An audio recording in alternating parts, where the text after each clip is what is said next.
Hello, friends, and welcome back to A Christian Woman's Journey.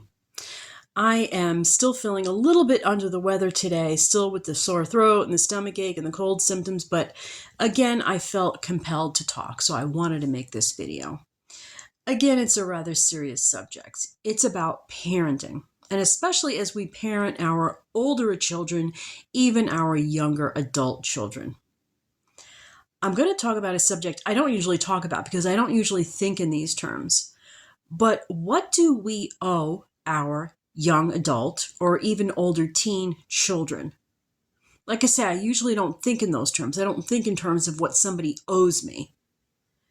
But in this case, I think it really has to be mentioned because I'm seeing a lot of, I'm going to go as far as even calling it neglect in certain areas. So yes, let me just start off with the most important thing.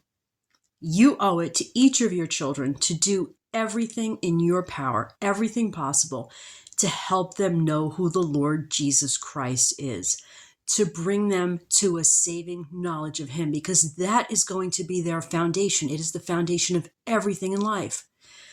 So you are to be praying for your children. You are to be teaching them about the Lord Jesus Christ. You are to read the Bible to them and with them. Bring them to church.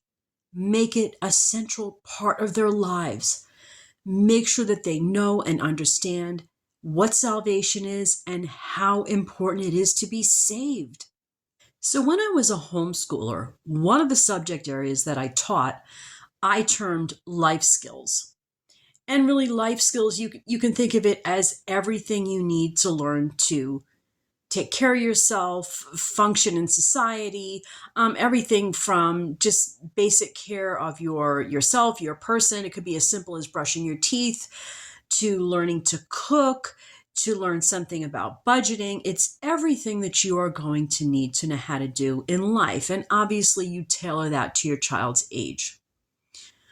One way to give this kind of a simple look is for each age that your child is at, and I'm talking even into young adulthood, imagine this. How long would your child survive without you? Okay, now we're talking about kids, late teens, early adulthood. Early adulthood is old enough to be on their own.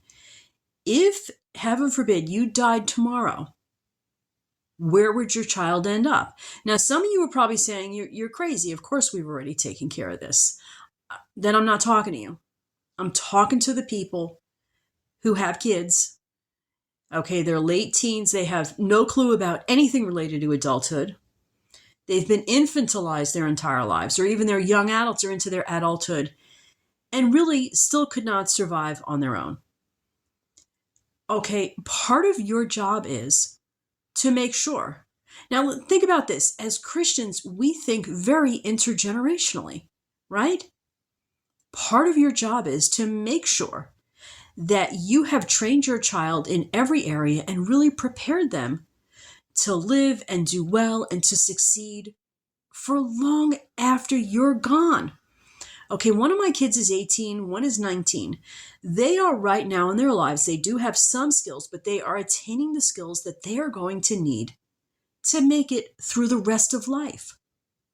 They are attaining skills now. They continue to grow and attain skills every single day that will allow them someday to lead their own families and take care of their own families. You don't want to leave your children in a position where they're dependent on you, because when you're gone, what are they going to do?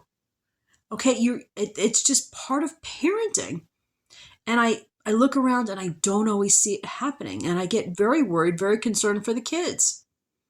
Okay, you want to train your children to be functioning adults in society for long after you're gone. You want to think intergenerationally. What's going to happen when your child wants to marry and have children?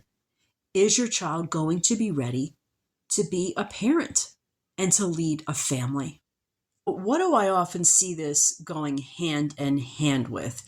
This failing to really bring children that are chronologically growing older into actual adult life.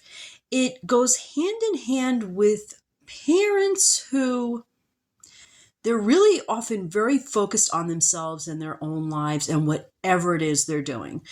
They are constantly chasing one thing or another, moving one place or another place, out with friends, out with whoever, working on themselves, their own issues, their own this, their own that, endless distractions. Okay, so once you've hit your 30s, 40s, 50s, 60s, and you have kids, it's not about you anymore. At some point, you got to stop the hyper focus on the self. Okay, and turn it around and focus it on your kids.